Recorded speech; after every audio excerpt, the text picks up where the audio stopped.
Hello, everybody. Welcome along. My name is Benjamin Bloom. This is the Benjamin Bloom Football Channel. Please leave your bias at the door and join us to react to the news that Dean Smith is all but in as Norwich City manager. We've heard with pretty good authority from a lot of very reputable sources now that this deal is all signed for 2.5 years, and I guess they're doing their publicity shots holding the shirt and wandering around the stadium and sitting in the dugout and smiling at the camera before they're going to properly announce, maybe today, maybe tomorrow, recording here on Sunday morning. It's been an interesting week for me, international break. Obviously, I do a show called Dearly Departed, which covers both Norwich and Aston Villa. We thought it was a big deal last weekend when the two clubs both got shot of their manager, and now manager from Club A is going to end up at Club B, the incestuous world of the managerial merry-go-round. God, I've used that cliche again. My apologies. First of all, let's just have a look at the timeline of events, because I know a few fans, I've got a lot of them on my Twitter timeline, have been a bit jittery.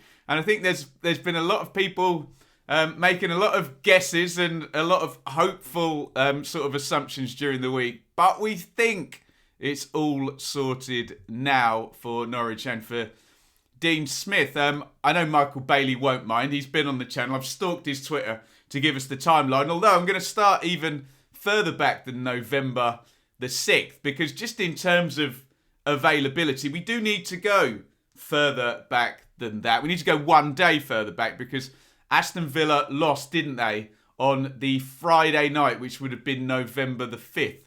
They lost to Southampton. And look, there's going to be speculation in this video. And when I don't know, I'll say I don't know. Please do the same in the comments. I suspect Mr. Christian Perslow and Mr. Stuart Webber will be literally the only people in the known universe who can give us definitive answers on a lot of this speculation now. And I also suspect that their public position now may not even be exactly what happened, but we'll talk about that going forward. So look, whether or not the Villa higher-ups had decided before that game that Dean Smith was going to be leaving the club if he lost, or whether it was a reaction and it was decided afterwards, we don't know. We do not know. And we'll probably never know. And Christian Perslow knows, and nobody else does, frankly. My guess would be that Villa, given the timing that it was on the Sunday, and I'm getting my timeline muddled up now, I suspect they made the decision to get shot of Dean Smith after the Southampton defeat for Aston Villa. Norwich, on the other hand, you can see there, November the 6th, Daniel Farke has been sacked as Norwich manager. I think it's a bit different with Norwich. I think most guesses would suggest that that decision was made sometime in between losing, they lost to Leeds, didn't they, the previous week, and that game. I don't know when. Neither do you. Let's say it was Thursday that week. So I think what we can pretty much ascertain is, and again, speculation. I don't know. You don't know either. But I think we can guess that it was decided that Daniel Farke was going to be fired before it was decided that Dean Smith was going to be fired. I think that's a reasonably safe assumption, but I'm speculating. The reason I say this is at the point that Norwich decide that they're going to get shot of Daniel Farke, Dean Smith is not available. I think that's a fair and reasonable assumption. Now, it's not to say that when he becomes available that he can, that it's not reasonable that he then jumps to the top of their list. But I think it's fair to say that the decisions are not linked, are they? Let's be quite plain about that. Norwich didn't fire Farke because Smith was available, because he wasn't. Go figure. I think that's fair enough, isn't it? So let me go again. Friday, November the 5th, Southampton beat Villa, but Smith is still in position. Saturday the 6th, Norwich beat Brentford, in fact, don't they? But we think that Farke, that decision's already been made and he's told after the game. Then, Sunday the 7th, Dean Smith is relieved of his duties in the middle of the day. Again, quite when all of these decisions were actually decided as opposed to announced, I do not know. Then we move on through the week. That's November the 12th from Michael Bailey, which is actually Friday. So throughout the week, I think the first thing we're told by some pretty reputable Norwich journalists that there's 2 people on the shortlist, and they are experienced but modern, forward-thinking managers. And you're kind of like, okay, you may as well not told us anything then. What does that even mean? Then through the week for Norwich, we get these 3 names. We get Knutsen, who manages FC Bodo Glimt. Forgive my Norwegian pronunciation. I don't know a lot about him. I didn't, and I still don't, frankly. We get Frank Lampard. Now, I do know a lot about him, and a lot of people know a lot about him. And we get Dean Smith. So it's kind of this 3-way interview process, we think, during the week. And obviously, you have your foreign, more like Daniel Farke, frankly, your foreign, unknown to English football, really never worked here name. You have your kind of experienced, I think Smith's 50 years old, and he's basically been working as a manager for an entire decade and come up the leagues. You have that manager. And then you have your big, glitzy, glamorous, your big name who will attract a lot of publicity, probably a lot of players. I don't know, where did Lampard finish with Chelsea in his first season? I can't remember. Probably in the top 6 somewhere, and has been in finals and whatnot. And read into that what you will, but has managed at a higher level than probably Norwich. Well, look, if Norwich get to where Chelsea got to. Sorry, let me just bring that season up. 1920. There you go. Chelsea 4th. So yeah, you would think that if a Norwich manager is ever managing at 4th place in the league level where Frank Lampard was, that most Norwich fans would be rather happy about that, I would suspect, given where they seem to lie in the hierarchy. So anyway, you've got these 3 managers. There's a lot of swell towards Lampard through the week. Then you can see Michael there going for it on November the 12th. Nope, it won't be Lampard. Not sure I ever thought it would be. Wasn't offered the job to actually turn it down. Had initial talks, then opted against wanting to be considered any further. So I don't want to get into... there was a fair bit of sort of defensive position on this. Oh, I didn't want it anyway. Oh, you weren't offered it. Oh, you can't fire me. I quit. That sort of thing. Let's go with what Michael said, that he talked to them and that was that. And again, unless you're Stuart Webber, I don't want to get into either someone ruling themselves out of the running or someone wasn't offered the job. He's not going to be the manager. That's that, and that's done. Whoever's decision it was does feel a little bit like the swinging of the proverbial and rather pointless, doesn't it? Then over this weekend, Michael Bailey again. It's 23 hours ago, so that's on Saturday. I'm recording on Sunday. Dean Smith offered the job, and then David Ornstein, a little bit more meat on the bone. Plan is a 2.5-year contract. 50-year-old was contacted by Norwich immediately after leaving Villa on Sunday and emerged as first and unanimous choice. And again, look, and it's fair enough, I would do the same. This is pretty common practice for clubs, whatever the deal is, whatever the story is, to say that the guy they hire was their first choice. 90% of the time, that's what we get. Does it really matter now? No, but I know... I know the point scoring that goes on between football fans on Twitter. So look, whatever you believe, whatever you say, I think unless you're Christian Purslow or Stuart Webber here, and again, what Stuart Webber says publicly about who's the first choice and the availabilities and when things happened, we even then have to take with a pinch of salt. But again, I would say, does it really matter now? A guy's been fired, a guy's left the job, and he's gone into the other one. That's the deal, who's anyone's favourite or first choice or second choice, or whether anyone said no or were told they weren't getting it, is kind of immaterial now. And, I think there are more important things to worry about. So, that's the timeline. And this is Dean Smith. So I've honed in on Brentford and Villa there. So there's a lot of images on the screen. Might come up quite small. What I haven't mentioned is Walsall. So in terms of an apprenticeship in English football that you didn't get with Daniel Farke, you wouldn't have got with Frank Lampard or this Knutson fella, you do get with Dean Smith. Although, I will accept the argument that if you've got a sporting director like Stuart Webber in there, who's incredibly experienced, then, that can often mitigate inexperience on a manager's part coming in, because obviously you get a lot of help and a lot of assistance and you work side by side with that character. But if you've got it, it's not going to do any harm. Smith, in January 2011 in Walsall, 19th in League One that first season, although he only got a few months. Then straight up to 9th, 13th, and then 14th. What happens then, though, is he does leave them right at the top of the league, and they're ultimately going to finish third in League One in the 15-16 season, and Smith makes the jump across to Brentford.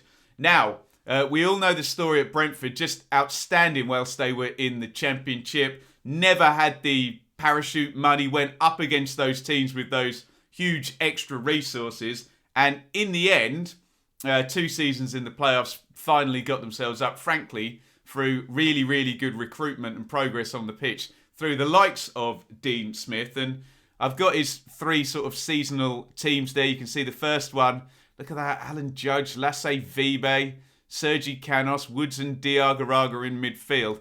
You really see the churn of recruitment as Brentford just went up and up and up in terms of player quality. The next season, you see Bentley's in goal. Now, look, John Egan, Rico Henry, he's actually going to get promoted with them in the end. Look, Hotter, Romain Sawyers, I think he would have come across with Smith from Walsall, wouldn't he?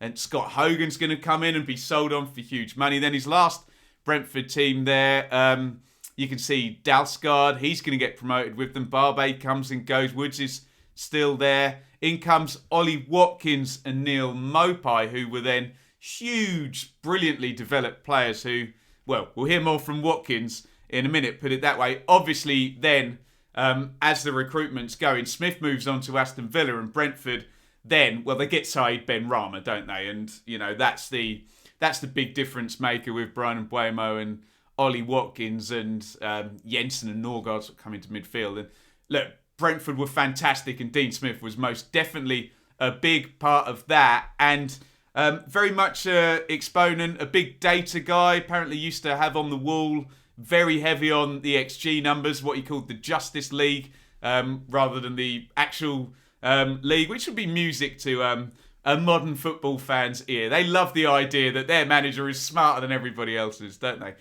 So off he goes to Villa, jumps ship there in October 2018. Boyhood Villa fan, speaks with a Brummie accent, Dean Smith, doesn't he? And so this is Villa in year 3 of their parachute payments. They've made a bit of a dog's dinner of it. They hire Roberto Di Matteo, give him a ton of money. It doesn't work. Sign loads of players then. Then they bring in Steve Bruce, which you'd think, right, he's been promoted loads of times from the Championship. He'll get them up. Loses in the playoff finals. Did he lose in the playoff semi? No, it doesn't make the playoffs in the first year, then loses in the playoff final the next year, of course. Doesn't he, to Fulham. And they basically do what Newcastle did under Mike Ashley. They say, we don't really care about FFP here. We're going to sign every good player in the division. And even Scott Hogan there, we mentioned, jumps across Conor Hurahan, James Bree, John Codger. And it didn't work. They didn't get up. They lost in the playoff final to a better team in Fulham. Smith comes in then in the 18-19 season. And you can see in the corner, that's the team that gets him up. And again, just the 3 names I always pick out. Mings, McGinn, Abraham, 4, and Grealish. So look, and Norwich fans will know all about the 18-19 season because a brilliant Norwich team won the division. It's a very hard season to get promoted in that year. You had Norwich and Farke, Sheffield United and Wilder, Leeds and Bielsa, who were brilliant and didn't get promoted, West Brom and Barnes, Gale and Rodriguez, and didn't get promoted. Obviously, Villa with Grealish, Mings, Abraham, McGinn. Derby, again, here comes Lampard into the story again with Mount and Wilson and Tomori, and they don't get promoted. But Villa managed to kind of bully their way up, really, just by sheer size, don't they? But Smith went straight in and changed the style of football, which is not easy. I've seen plenty of managers follow Mick McCarthy, a Tony Pulis, a Steve Bruce, etc., and not be able to make the switch from what would be sort of pragmatic football into passing football, which Smith managed to do. The big caveat is obviously he had Grealish and Abraham, and he got them up. But I think it is fair to mention that he had two incredibly high quality players for championship level, and Smith has the same thing as ex-Norwich manager Daniel Farke has labelled that in, where the answer is we'll never know. Could Smith win without Grealish? Could Farke win without Buendia? It's one of those things that maybe in a parallel universe someone is finding out somewhere. But yeah, there you go.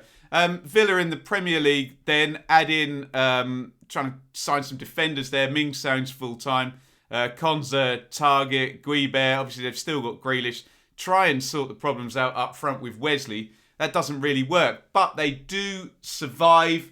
In 17th place last day of the season. Lots of people like to put survival by a close thing to one random event throughout the season. Let's not do that. That's a little bit reductive, isn't it? There were many events for many of the teams that shaped that season, and Villa stayed up. They scored enough points, and on the last day they did what they needed to do, and the other teams didn't. Smith keeps them up, so 2 seasons, promotion, stay up, and then next season they were really good. Really, really good, in fact. Grealish, Watkins comes in. He solves the problems up top. Cash comes in at right back and Martinez in goal. Really, really good recruitment there. The sort of thing that Norwich fans would have loved to have seen coming into their club. A really sort of 3 or 4 tip-top players that come in and are first-teamers and are just Premier League quality from the get-go. So look, that is the story of Smith.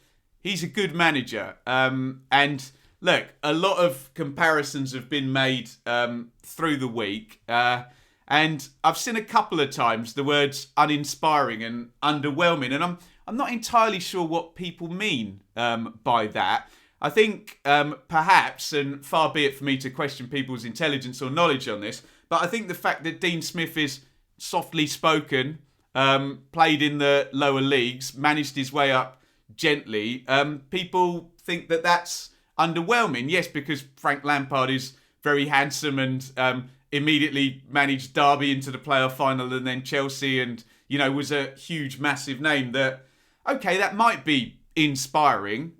Is it better or worse? I don't know. So I'm not entirely sure what underwhelming or uninspiring means in those terms.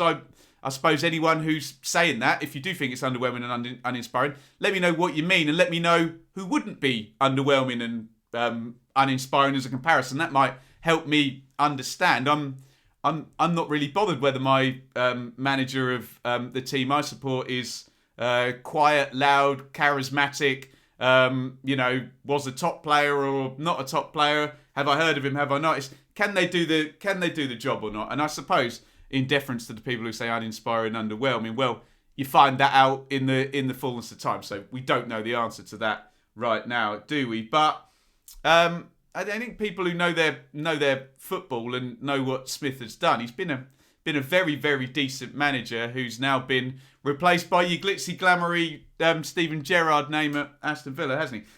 There's lots of comparisons being made with not just Smith and look, let's call it as it is. It's Frank Lampard who's the big glitzy name, and Smith's ultimately got the job. Lots of comparisons now being made with Daniel Farke, which are understandable, but ultimately completely pointless, aren't they? Because Farke is gone. He was a really good manager for Norwich. He did lots of very good things. He's left them in a way better position than he found them. But he's gone now, so it kind of almost, doesn't matter. And how they would have done through the fullness of this season, yeah, fine, you can play that out. But he's gone. He's not going to manage them. If you want to make the comparisons, Smith has more experience in English football. At championship level, Smith has Farke had 2 promotions, one very unexpected, one expected. Smith has won very expected promotion at Championship level and was part of the building process in the top 10 for Brentford. I suppose what Smith has that Farke didn't is a bit more success at Premier League. 17th and then 11th. But I get the argument. Did he have better resources? He had Jack Grealish. I don't know. Does it matter? What I will say is sometimes, a change is just the right thing. Even if one guy who's coming in is very slightly better or very slightly worse or very, very similar in people's opinions, sometimes it's the actual act of change that can, and new ideas that can help things. And I think that's the sense I got in terms of Farke leaving Norwich, that, that maybe the upward momentum had stopped with him and someone else needs to come on and take the torch. And so, you can sit and compare with Farke, who has not had success at Premier League level all day long, but it's done. And I'm not sure what purpose it serves unless Farke was going to stay and keep Norwich up. And really, that's the final point I want to make now. That I talk to a lot of Norwich fans on Twitter and whatnot, and there's this conversation about, he's got Championship experience, so he can get them back up if they get relegated. I really feel that's rearranging the chairs on the Titanic a little bit, isn't it? Try and keep them up. They're in the Premier League, they're in the big league, they've got that huge TV money and that elevated status as a Premier League club. There's a lot of games remaining, a lot of points to be won. We've played 11 games in the Premier League this season. Norwich are 5 off safety, and there's 27 games to go. And a manager that finished in 11th spot, 9 places above where Norwich are currently functioning. Okay, it's a different club, I get it. But, it's all very well. Yes, I do understand that the 2.5-year contract, if Norwich were relegated, would finish at the end of their parachute payments. I get that there is that side to it, but surely now, and Stuart Webber did very well in saying this in his interviews as Norwich sporting director. He said, I'm fed up of hearing about the model and all of what Norwich don't have. And he said, I think they'd spent the 11th most in Europe, and why shouldn't they be trying to, go up 3 places and finish 17th and stay in the Premier League? I'm not entirely sure I buy the logic of, you need a manager that,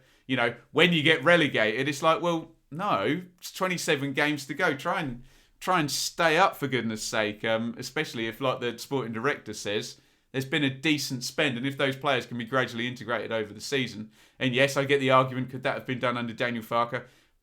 Possibly, maybe. Not anymore, he's gone. Move on, I think, there. So, I like it. I was a big fan of Farke. I thought he was a brilliant manager. I thought the football was very good. But, you can't question that it didn't work at Premier League level. Could he win without Buendia? We'll never know. Again, that's a theory that is impossible to be debunked now because it can't indeed play out. And as much as I thought he was a good manager, look, sometimes you just have to change stuff. Look, as a musician, I've literally been in a room with sort of 3 or 4 of the same 4 or 5 people under different circumstances, all playing the same instruments. And one room was very happy and very productive, and one room wasn't. And sometimes you just a little change of circumstances and things move on for the better. Everything has its shelf life, doesn't it? So look, I like Smith. I think he's a good manager. I think he's experienced. I think he plays the right type of football to succeed from Farke. Don't really buy uninspiring or underwhelming. Don't know what that means. If it's that he's not Frank Lampard, fine. I get that. And but Frank Lampard finished 4th with Chelsea, but Dean Smith's got 10 years of experience. What you get with what you give with one hand, you take away with the other. So good luck to him. He's a good guy, Dean Smith. Very, very well liked. And I suppose the only thing to mention is sometimes a break does you good, but sometimes the best thing is to just get straight back on the horse as well. So who knows whether leaving his dream job at Villa and then within a week being in a new place, it might be the last thing he needs, but it might be exactly what he needs.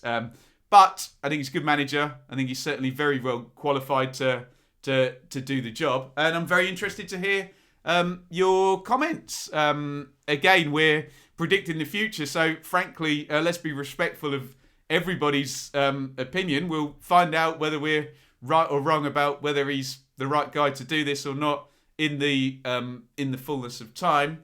But I like it. I think maybe I would have gone with Farke a bit longer, but maybe I'm wrong to say that. Who knows? They could have been well adrift by then.